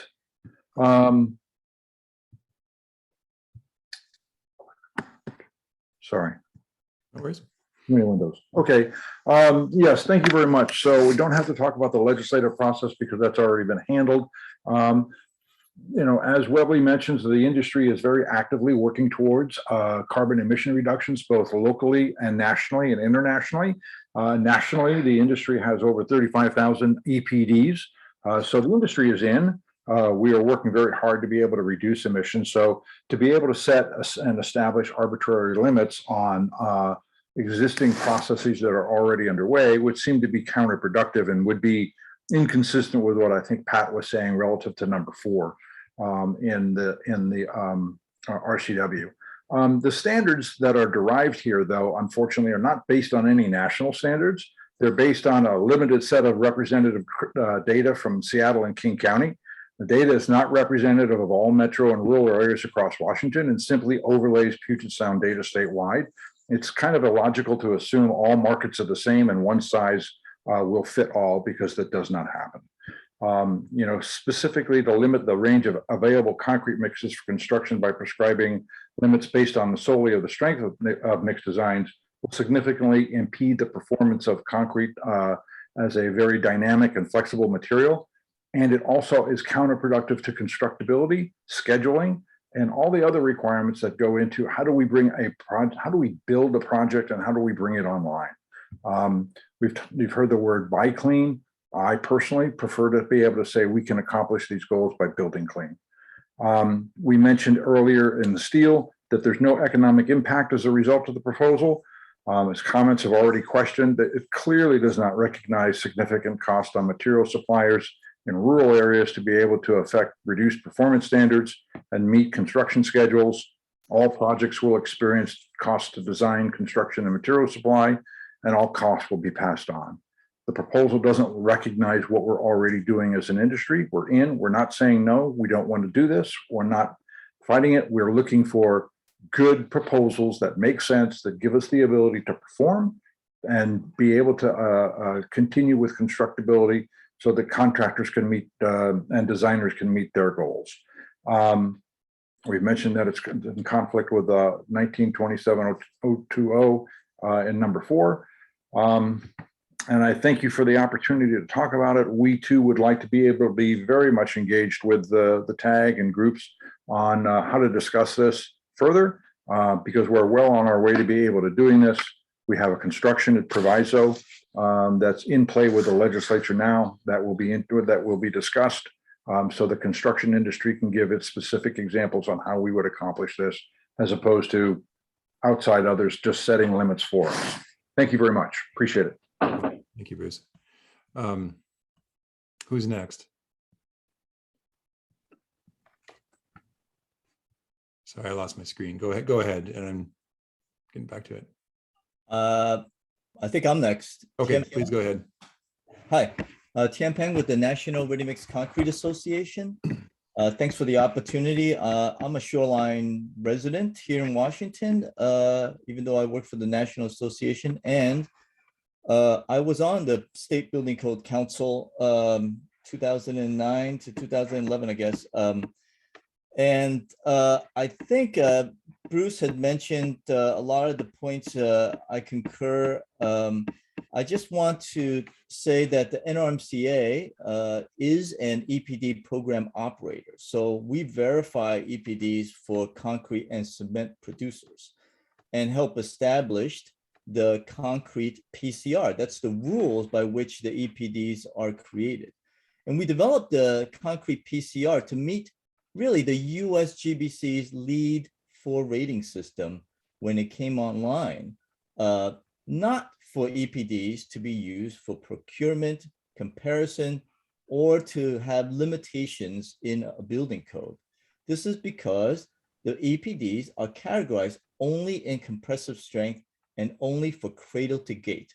So that is manufacturing to the gate of the manufacturer, extraction as well. So this makes the global warming potential limits inappropriate as applications, columns, slabs, foundations, caissons, sidewalks, all those things that are the applications of the concrete are not included in EPDs. That wasn't the intent.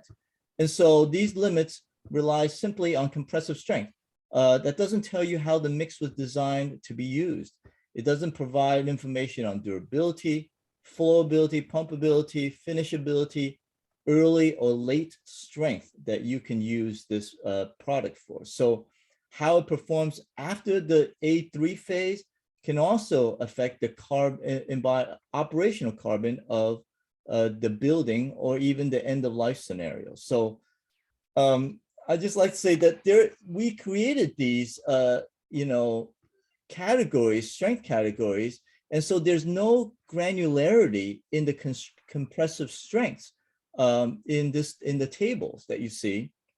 And so there's no provisions for high early strength. You want to pull the forms for 3 days, but the EPD at 28-day strength said that it was 6,000 PSI. Well, what is it at 3 days? And if you're using that particular mix for, a mat slab, you don't care what happens at 28 days. You care at 56 days or even greater than that, 90 days. So it doesn't tell you enough information to make established limits. And of course, Bruce mentioned that it comes from a very small subset of the state, which has a lot of EPDs. We're certainly pushing to get more producers to get EPDs, but we're not there yet. I would say that as the program operator, it's clear that there is cost. That's no cost neutral is essentially wrong. There are thousands of dollars being used to conduct LCAs and to get a verified EPD. And this cost increases with the number of plants and mixes. There's also cost in maintenance of the EPDs because it's got a 5-year life. And if your EPD's supply chain of that particular mix changes, as we know it does, you have to revise the EPD. And so are you using an EPD of the mix that you really wanted when you first made a bid of the project, or are you using something that's available when you're installing it? And so I really urge you to disapprove this because it does not work in the code. It certainly is great that the owners and engineers and specifiers have it in their specifications. That's what we encourage. We want this type of stuff to drive down carbon of the projects at the specification level where the owners can make a decision about supply chains and about the speed of construction when they need to. So I hope that makes sense. Thanks. Appreciate that, Dan. Thank you. Okay, I see P. Stoltz. Yeah, I'm Pete Stoltz with Cal Portland. We're a material supplier in Western Washington, and we've been following this issue for several years through the legislature and as well as in the other Western states where we operate. I think we've established that the devil is in the details here, and there's just a lot of complexity that needs to be taken into consideration. And I think we would submit that the building code just probably isn't really the best place to accomplish these objectives. We're not opposed to implementing a policy that is out to achieve these by clean objectives, provided that it recognizes the realities of providing these materials to the construction industry. And some of the complexities that we deal with here, for example, here in Washington, we have one cement plant, Ash Grove Cement, that can supply approximately a third of the market. The rest of our material, or our cement, is imported either from Canada or largely from Asia.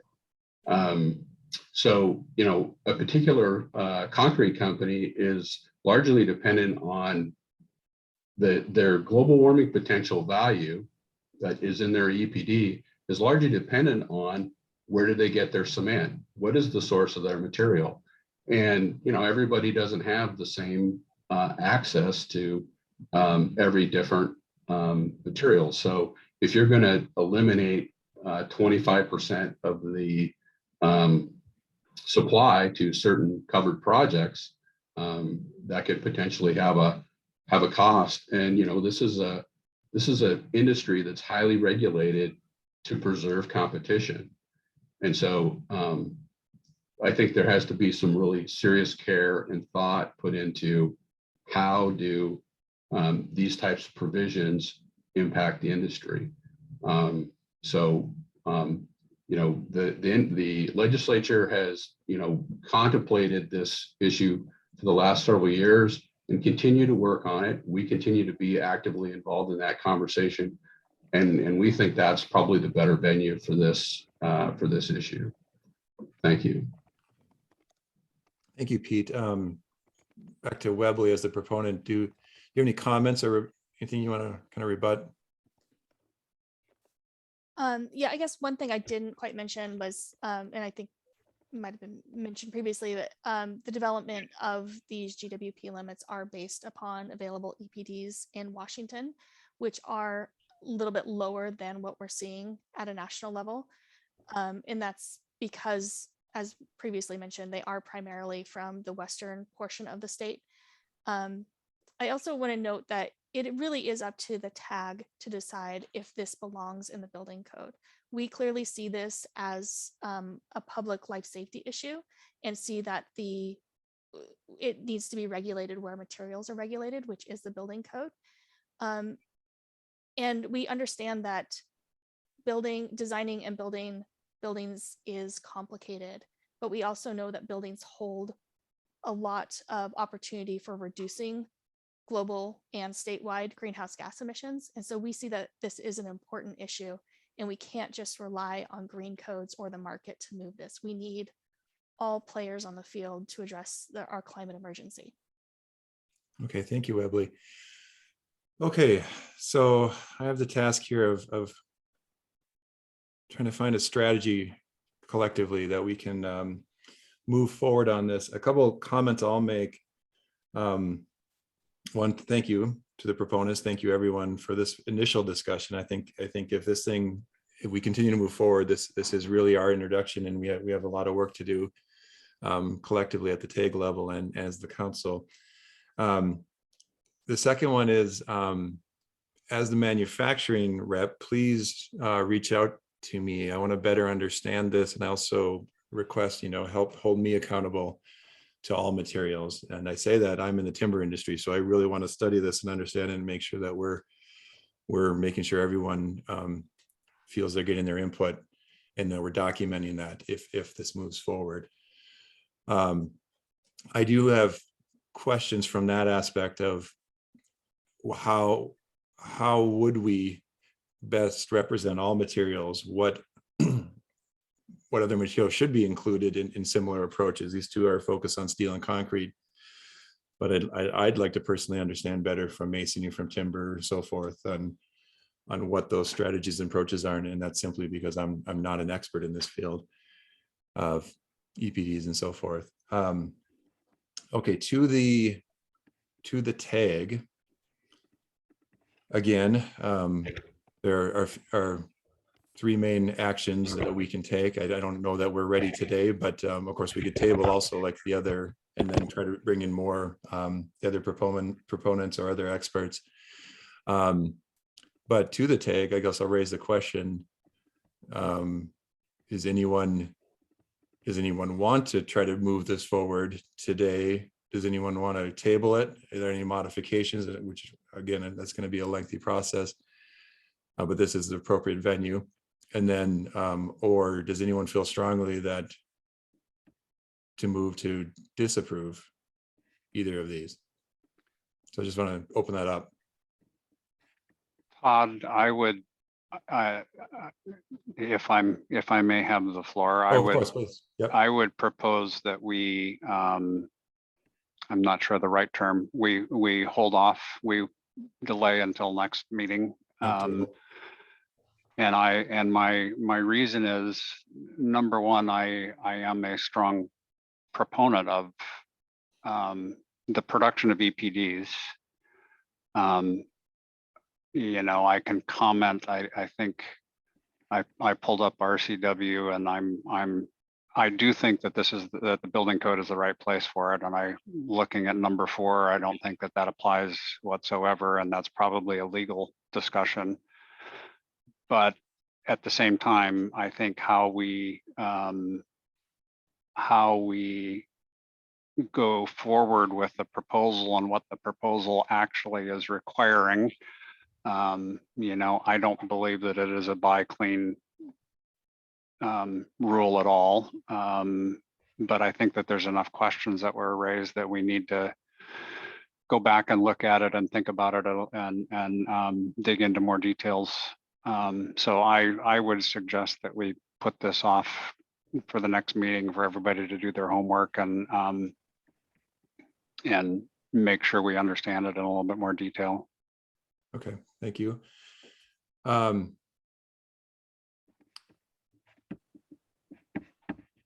Is anyone opposed to that, to tabling this? And then there'll be a follow-up question of what do we need to move forward?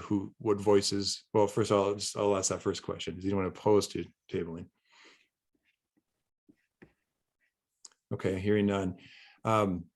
So then collectively, what other information, what other experts do we need to make that are not represented with this current, these current stakeholders? I had mentioned hearing from, so in our notes there, I had mentioned hearing from the Carbon Leadership Forum or the Rocky Mountain Institute as on the proponent side. Who's not represented from concrete and steel?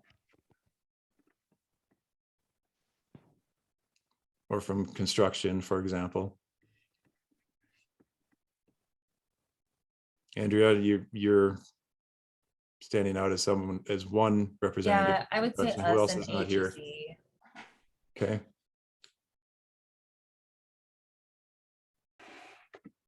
how well represented are we from architecture, engineering, so forth?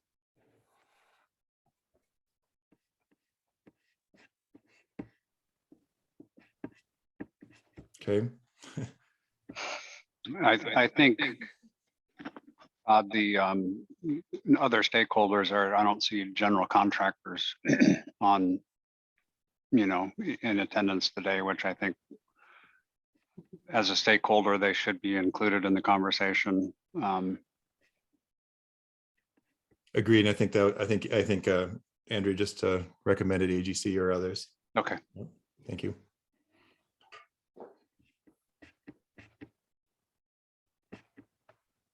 Okay. Hi, Todd. What about like special inspection agencies or something like that? If this is some sort of in-plant special inspection or something like that. Okay, good point, Sue.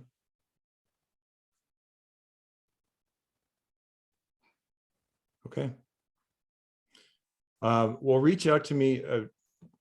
Stoyan, when is our next meeting? That was the next question I had for the TAC members. We want to keep doing this on Wednesday. The question is, do we want to have one on 18th or the week after? The goal is to finish out this by the meeting in June. And the meeting in June is scheduled for, let's see, June 17th.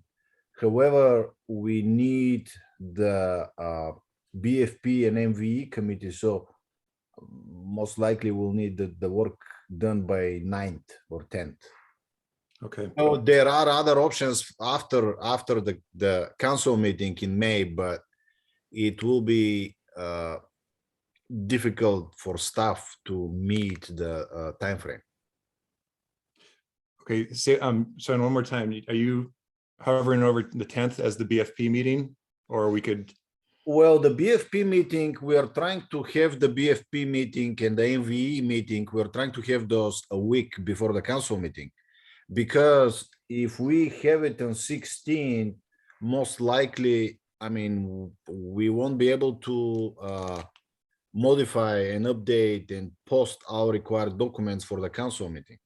Okay, can we push just speaking out loud here, just thinking out loud, I can imagine these two in particular, if it moves to the BFP committee, we're going to want to leave plenty of time for hearing, and then have the contingency that if the BFP pushes anything back down to the tag, right? But if we do enough, if we can do substantial work up front, I think we could be well prepared to the BFP if the tag proposes to move these forward. So how about this? Is everyone comfortable if we do work over the next 2 weeks and we meet in 2 weeks, and then and that would give us plenty of time, even if we needed an additional tag meeting the following week? So we're targeting May 25th. I'm proposing it for feedback. Okay. And then that'll give us plenty of time to reach out to other stakeholders and the proponents and be very structured on the 25th. Go ahead. And Okay, yeah. also keep in mind that international existing building code proposals are also reviewed by this committee, and we have quite a bit. Okay. Yes, thank you for that reminder. Okay, well, do we need to meet next week then and focus on the IEBC and then? Well, there are pros and cons, because next week, if we have a meeting, great for the technical advisory group, not that much for staff, because we have a council meeting the same week and we may need a BFP committee and MV committee. So it will be a little bit overloaded for staff. And Okay. if we can have if we can schedule a longer meeting for 25th and get a lot of work done, then that will help also. So either way, there are pros and cons for either way. Okay, and Stoyan, I'm sorry, were you thinking today we would jump right into IEBC? I was thinking we will be able to get all IBC proposals done, but I'm very well known that I don't predict well. Yeah, we were just doing IBC today. Yeah, the Yeah, plan that- was for IBC today. That's That was all. my thought too, is because it wasn't posted, right? Okay. Uh-huh. Yeah. Okay, so I think I'm hearing a story, and we're gonna pick up on the 25th. We'll start with the. Do you want to continue with these, or do we want to jump right into IEBC? Well, let's continue with this on 25th and see what we can get done, and then we can continue with IEBC if we have time. If we don't, then we will have the meeting on the week of 25th. So it will be June 1st. Next Okay. week. Perfect, for IEBC if we need it. Okay. For IEBC, yes. How does that sound to everyone? And we have also June 8th. June Okay. 8th possible too. Okay. Okay, unless there's opposition to that, let's do that. And then over the next 2 weeks, please reach out to Stoyan. And how do you want to do that, Stoyan? Reach out to Stoyan, to you and me, and then with recommendations of who we would want to bring to this, make sure we have the right people at the table. And for the next meeting, I will do a better job emailing the proponents. I was expecting they will be here, but I guess we need to follow up with an email and invite them for the meeting. Okay. Thank you for that. Okay, Roger, go ahead. I just wanted to comment. I think that looking at the screen now, the first three are probably pretty quick if we have the proponents there to clarify some things. So I'm assuming that we will start with those three and get those out of the way, and then have more further discussion on these two. Is that the plan? Agreed. I think you're right. Yeah. Okay. Okay. Well, then if everyone's in agreement, I don't think we need to take action. We'll just leave those yellow, and then I think that concludes that agenda item for today, correct? Yes. Okay, thank you, everyone. So that means we're moving on to our agenda item 5 in the other business, please. So I wanted to show you these are the positions that we have seats available. We don't have TAC members there. So we don't have a home builder, manufacturer, supplier. It was Todd, but Todd is also a council member. So he's the chair of the committee. So we can have another person, commercial general contractor, electrical engineer. So you can see all this on the screen. As you know, staff is responsible for managing the meetings and managing the code adoption. And in the last few months, we are receiving tons of complaints about the process, about the codes, about anything. And I beg you, don't complain, just participate during the process. That's the best case. If anybody has something to add, a proposal, a comment, or just provide a different viewpoint, this is the right venue, not calling me and complaining about the process. The process is open, it's just not used enough. So that's my 30 seconds for venting.